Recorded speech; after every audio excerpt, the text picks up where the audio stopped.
कई बार लोगों मेरे को देखो छक्का जा रहा है, देखो किन्नर है। कई लड़के ऐसे मिसबिहेव भी करते थे, ताली मारना, अपशब्द का उपयोग करना। ऐसे कई बार मैंने अपनी ज़िंदगी में बहुत कुछ सहा है। स्वागत है दोस्तों आप सभी का एक बार फिर से मेरे धमाकेदार वीडियो में।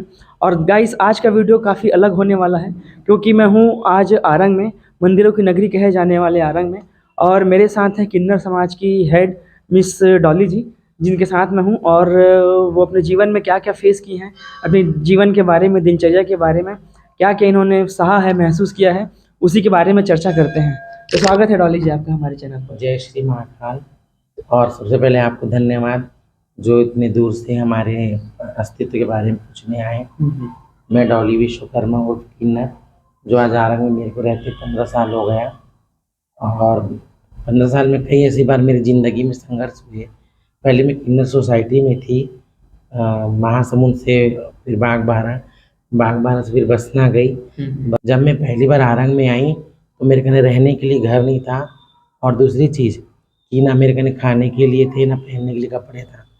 तो ऐसा मेरे साथ हुआ कि हमारे एक ब्राह्मण समाज के सोनू दुबे जी, जो आज ख़त्म हो चुके हैं, उनकी फैमिली मुझे बेटी बना के 2 साल अपने घर पे रखा। और मैं सोसाइटी में तो मुझे छोड़ दिए थे, ना मैं काम कर पाती थी, ना मैं अपना बिजनेस कुछ कर पाती थी। इसलिए मैं 2 साल उनके घर में रह के होटल का काम करी हूँ। फिर प्लस होटल का काम करते करते फिर मैं सब्ज़ी बेचने भी गई। साल 2 साल खूब मेहनत करी। फिर धीरे से मैंने एक छोटा सा मकान किराए में लिया, जो आज वार्ड नंबर 14 है मेरे आरंग में। और उस घर में मेरे कने पहनने के लिए, खाने के लिए कपड़े नहीं थे, कुछ भी नहीं था मेरे पास। मैंने धीरे धीरे सबके घर में जाने लगा, अपनी पहचान बनाने लगा।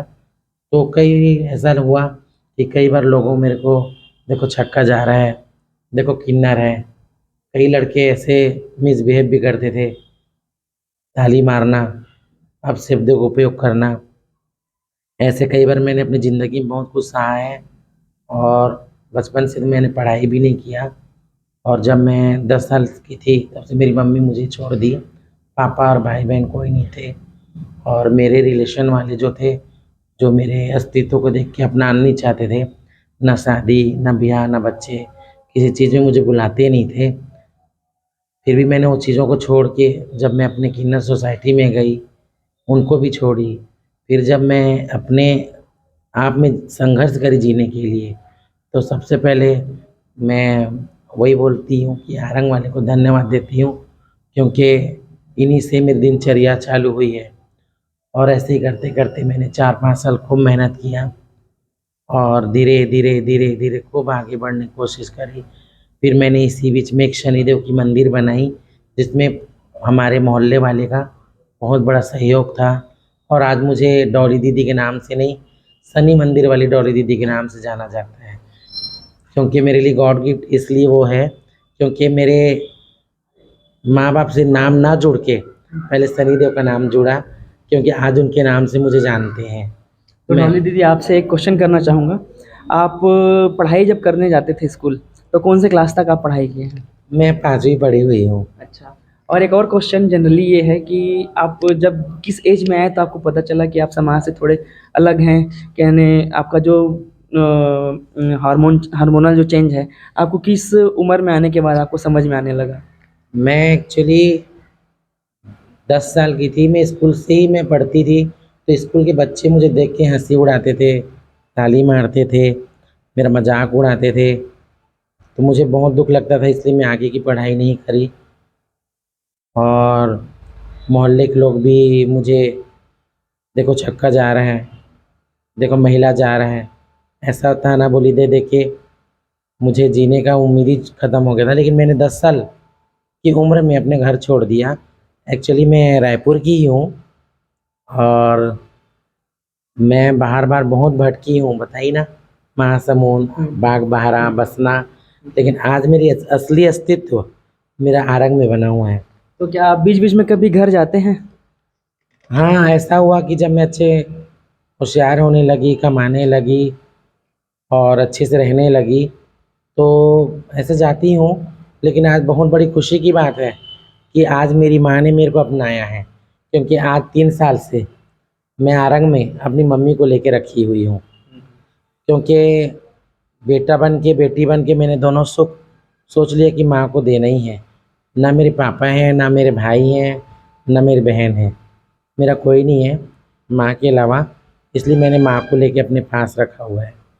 तो आप समाज के लिए कुछ कहना चाहेंगे कि किन्नर है या जो आप लोगों के लिए सुविधा सुविधा जो आप लोग को होती है, लोगों के दृष्टिकोण को आप किस तरह से समझना चाहेंगे? समाज में जो लोग का पहले जो नज़रिया था हमारे प्रति वो बहुत गंदा था, लेकिन आज जो समाज में अच्छाईपन है तो इसलिए सामने नज़र आ रहा है, क्योंकि हम लोग कई बार समाज में किसी घर जाने से या कुछ अच्छे फंक्शन में जाने से मिसबिहेव करते हैं, वो लोग भी हमको अनादर करते हैं, यहाँ मत बैठो वहाँ बैठो, कि घर में नहीं है तो बाहर जाओ। लेकिन मैं बहुत भाग्यवान हूँ, ऐसे एक किन्नर हूँ जो मेरे आरंग के नगरी के जितने छोटे छोटे घर हैं, इतने अच्छे अच्छे लोग हैं, और मैं तो बहुत खुशी मानती हूँ कि उनका प्यार पाती हूँ, उनसे इज्जत पाती हूँ, और उनसे मेरा जीवन यापन भी चलता है। तो आप ज़िंदगी को जीने के लिए आपका जो जीवन यापन का जो तरीका है और जो इनकम का सोर्स आपका है, आप किस तरह से काम करते हैं और इनकम जनरेट करते हैं, इसके बारे में कुछ बताइए। यही है मेरा शादी ब्याह जो काम है, छठी है, जब नए मकान है, शादी होती है, उनके घर जाती हूँ, दुआएं आशीर्वाद देती हूँ। और हमारी राम राज से प्रथा चली आ रही है, जब श्री रामचंद्र जी वनवास गए हुए थे 14 वर्ष के लिए, तो उसमें नर और नारी किन्नर भी गए हुए थे। तो राम भगवान ने कहा कि नर और नारी लौट जाओ, लेकिन 14 साल तक जिस जगह में रामचंद्र जी वनवास काटने गए थे उस जगह में किन्नर ही 14 साल तक तपस्या करे हैं, उनके आने का इंतज़ार किए। जब राम भगवान ने वनवास काट के आए तो उसमें आश्चर्य हुए कि आप कैसे।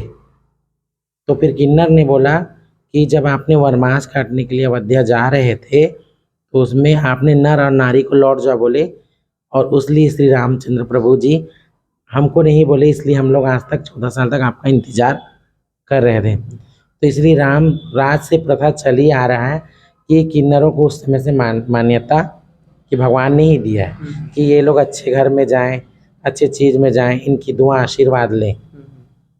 ये बड़े सौभाग्य की बात है कि राम राज से प्रथा चली आ रही है ये। तो लाइफ में एक बार किन्नर शादी करती है, ऐसा मैंने पढ़ा था, वीडियो वगैरह भी मैं देखा हूँ, तो उसके बारे में कुछ बोलना चाहेंगे? ये पहले पहले पहले ज़माने की प्रथा है कि जो एक दिन के लिए रावण देवता से जो किन्नर शादी करती थी, वो पहले की प्रथा थी। क्योंकि मैं अब के जर्नल के हिसाब से तो मैं यही बोलती हूँ कि हमारे गुरु ही हमारे सब चीज़ हैं। कई बार कोरोना काल में भी ये लोग बहुत हम लोग सपोर्ट किए, किसी को अनाज, मास्क, सैनिटाइज़र, सरकारी अस्पतालों में गर्म पानी, फल, अनाज, रोटियां, ये सब हम लोग कोरोना काल में बहुत किए। जो कोरोना काल में जो एक दूसरे से हाथ मिलाने से लोग डरते थे, लेकिन फिर भी कहीं ना कहीं महाकाल की कृपा थी, जो इतने बच्चे लोग आगे बढ़ के जो कोरोना के समय महामारी चल रही थी उस समय इनका बहुत सपोर्ट था, बहुत बड़ा योगदान था। और रिसेंटली इसी समय बहुत ठंडियों के मौसम में सरकारी अस्पतालों में भी हमारे महाकाल के जितने बच्चे हैं वो इकट्ठा होके सरकारी अस्पतालों में, कई अस्पतालों में कंबल बांटे हैं और कई अस्पतालों में फल फ्रूट भी दिए हैं। तो काफ़ी आप देख समझ सकते हैं दोस्तों, जिससे किन्नर समझकर घर से दूर निकाल दिया गया था। 8, 9, 10 साल तक इन्होंने काफ़ी स्ट्रगल किया। स्ट्रगल करने के बाद अपने आप को सँभाला। अपने आप को ही नहीं सँभाला बल्कि समाज के लिए भी ये जो डॉली दीदी हैं, वो भी बढ़ चढ़कर हिस्सा ले रही हैं और समाज में सुधार कार्य करने के लिए प्रेरित हैं। खुद भी जुड़ी हुई हैं, अपने साथ 250 लोगों की एक टीम बनाकर रहती हैं। तो नेक्स्ट आने वाले वीडियो में आपको मैं इनके कार्य को दिखाऊँगा और समाज के लिए ये क्या-क्या करती हैं, उसको भी दिखाऊँगा। तो गाइज़, अगर आप मुझे आज वीडियो के माध्यम से पहली बार देख रहे हैं तो मैं हूं गिरधर और मेरे चैनल का नाम है चलबो छत्तीसगढ़। तो वीडियो को लाइक करिएगा, सब्सक्राइब करिएगा, शेयर करिएगा, ताकि इन डॉली दीदी जो हैं और इनका जो ऑफिस है महाकाल के नाम से और ये जो समूह चला रही है महाकाल का नाम से, उसको लोगों तक पहुँच सके और इसके बारे में जान सके। धन्यवाद दोस्तों।